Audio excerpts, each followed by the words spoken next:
Hey everybody, Jim Yord here with the Right Life Project. I hope you're all doing well today. I'm talking to you today about anger, and this is really sort of a follow-up or part two to last week's video where I covered some tips for how to respond wisely to anger, well really any strong emotional state, but specifically anger, to avoid having two of the most destructive outcomes that can result from anger. One is exploding and causing harm to yourself and others through angry outbursts, and the other was stuffing those feelings down inside, which some people do as an attempt to avoid an explosion, but those feelings then can sort of eat away at us on the inside, and often they end up coming out and exploding anyway down the road, so you end up in the same place. So last week I gave a few tips for how to cope with this. And I described those approaches as being sort of a top-down or a behavioral approach. So these are ways to change your behavior in response to those feelings so that you can respond more wisely. And I think of this as a top-down approach because, really that behavioral outcome, the explosion or the stuffing, that's really the superficial, the last way that the feelings manifest. So today I'd like to talk a little bit about looking at this issue from the other way, from the bottom up, and look at why it is that we have such strong emotions like anger that give rise to angry outbursts in the first place. So angry outbursts and stuffing anger are examples of what I call shell behaviors, using shorthand, shell behaviors. And that'll become more clear to you in a couple of minutes as I go on here, but really the characteristics of a shell behavior are that they're things that we do that make a lot of sense right now, that help us to feel good maybe right now or feel less bad right now. There's good reason for them in the moment. But then later that day or the next week, we end up thinking, why did I do that? Or why didn't I do that? This is what a shell behavior is. And they certainly aren't limited to angry outbursts and stuffing anger down. Substance abuse, emotional eating, road rage, lying on the couch eating a bag of chips when you know that you should be vacuuming because you really want to vacuum and live in a clean place, but on the other hand you don't feel like it and you'd rather sit and eat a bag of chips. Okay, so these are all examples of shell behaviors. And if you have some of these in your life, it doesn't mean you're crazy. It means that you're human. We all do these things. So we engage in behaviors that end up shooting us in the foot down the road. Why is this? Well, remember that we do everything for a reason. So there is a good reason for us doing this, even if it doesn't make sense in retrospect. So what happens is when we have an unmet need, or we're unable to exercise an ability or capacity of ours, or we have an unhealed wound, or we feel vulnerable in some way, all of these things cause discomfort. And your reptilian brain, the subcortical brain, the most primitive part of your brain, whose job it is to keep you alive, is always on the lookout for the slightest sign of discomfort, any kind of discomfort, pain, or alternatively, it's always on the lookout for something that might help you feel a little bit better right now. In its mind, in its limited capacity for thinking, it equates all of these things with survival, which may well be true, but unfortunately, following its directives your entire life is likely to lead you down a path that is inconsistent with the one that would help you to be a happy, thriving human being. Okay, so what goes on with anger is that some event happens and then some emotion strikes you that leaves you feeling so vulnerable or weak or otherwise back on your heels that this results in a primitive brain response to help you defend against this. Okay, so in other words, your primitive brain senses the discomfort from this thing that happened and then calls for reinforcements. It calls for anger to come into the rescue. Now, if you practice mindfulness meditation at all, or even if you don't, you might know that feeling angry doesn't actually feel very good. It doesn't feel good in your body or your mind. It's an uncomfortable feeling. But it does have one advantage, which is that it can help people to feel empowered. And that's what your primitive brain is going for when it calls for anger as a reinforcement. It's sensing that you're vulnerable in some way, and so it calls for anger to come in and help you be strong. Okay, now I'll give you a piece of my mind. Now I'm going to be back in control and not be a victim to this situation. Okay, now that primary emotion that hits first, that gives rise to the emotion, that can be any number of things. It can be, embarrassment, shame, sadness, disappointment, frustration, all kinds of different things. But what they all have in common is that they leave you feeling vulnerable and back on your heels. Okay, so I think it's telling that if you look at the traditional model of grief, the stages of grief, that anger is the very first one after denial. Okay, so first comes the grief and loss, the bereavement, and there's a denial period where you kind of keep it out of your awareness. But as soon as you let it into your awareness, typically anger comes in. Okay, so this is a great example of that. And so in that case, that primary emotion is one of grief and loss that is so overwhelming and leaving you feeling so weak that anger comes in to help bolster you. Okay. So these shell behaviors, they aren't consistent with your long-term well-being, because no matter how many times you explode with anger or stuff anger down or abuse substances or don't vacuum right when you should be, the underlying issue isn't going anywhere. So, you can eat chips instead of vacuuming today. You can eat chips instead of vacuuming tomorrow and the next day and the next day. And each one of those days, sure, you spare yourself the chore of vacuuming, but you're also extending the period of time that the vacuuming needs to be done, and you're not doing it and feeling bad about yourself and living in a colony of dust bunnies, right? So great examples of shell behaviors, but we're talking about anger today specifically. So let's stick with that.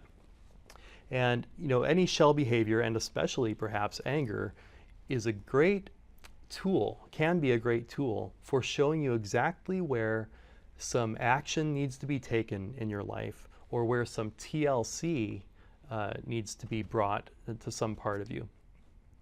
So let's take road rage as an example. I've worked with a lot of people who have road rage. So if someone cuts them off and they start yelling and screaming, maybe they flip the person off out the window.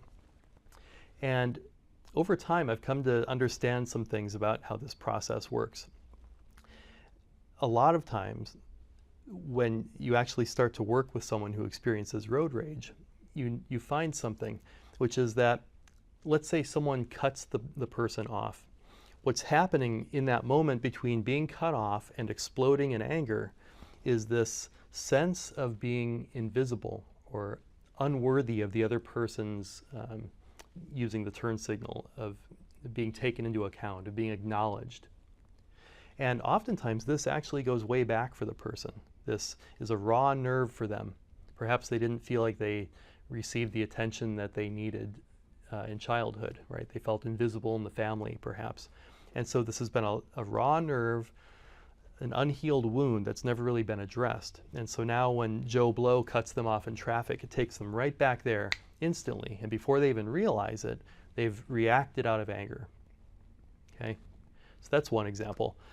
Now, in my own life, many years ago, I had a colleague who was very image conscious and also liked to tease people all the time.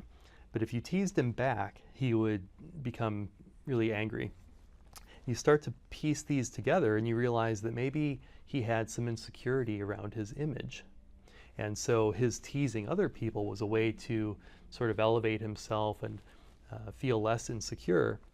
And likewise, if you teased him, that went straight to this raw nerve that caused him discomfort and then resulted in the angry outburst.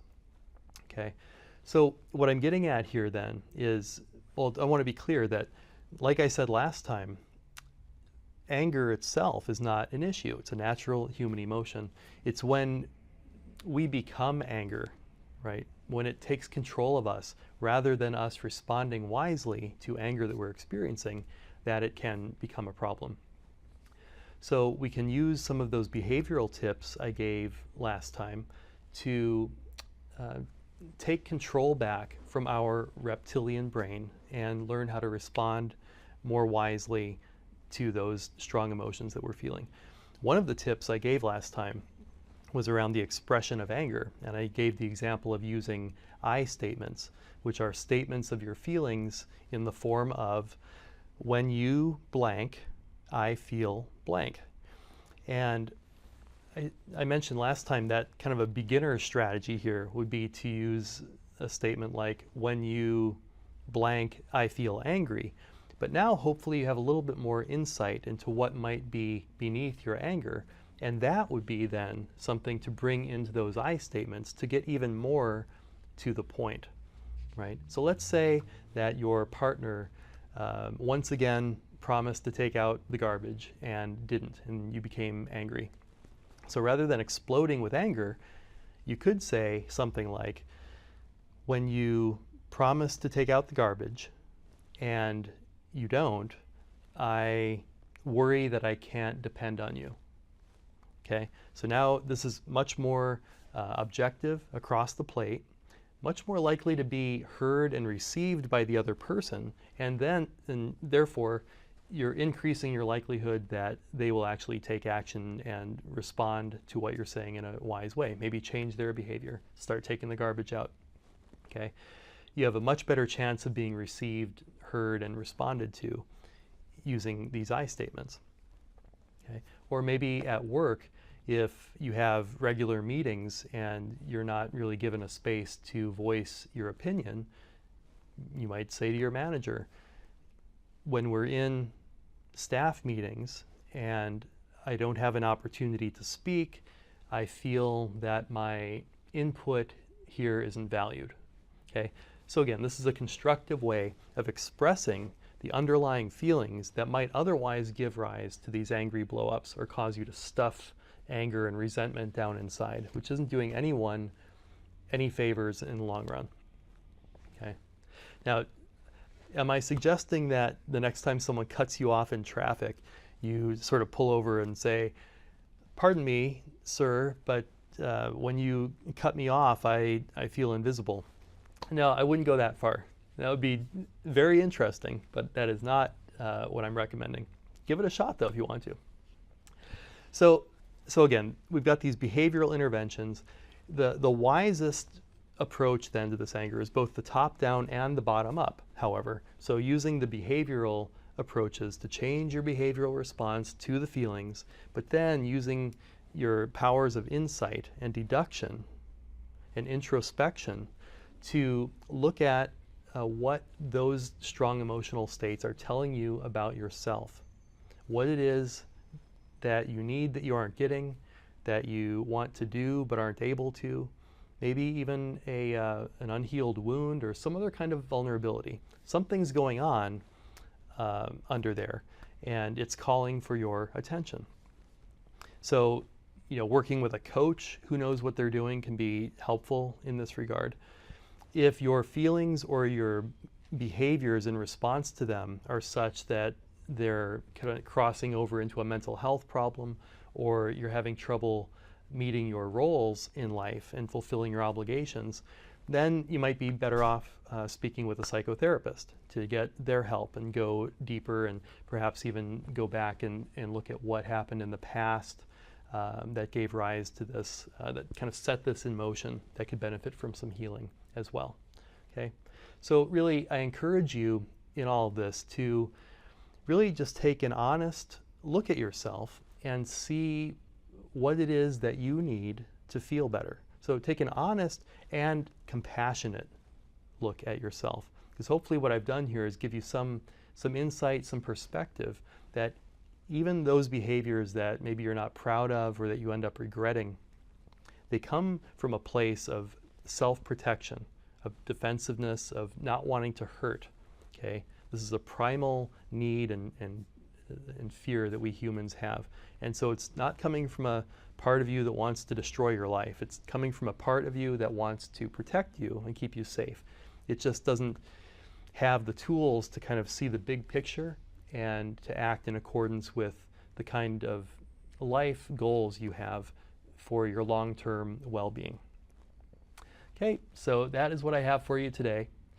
If you like this video, please go down here, I think is the right side, and click like.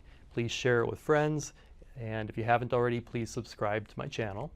And also head on over to my website at rightlifeproject.com for a wealth of resources, articles, podcasts, videos, free downloads, all designed to help you in your efforts to start thriving from the inside out. Okay, so thank you for joining me, and I will look forward to seeing you next time. Bye.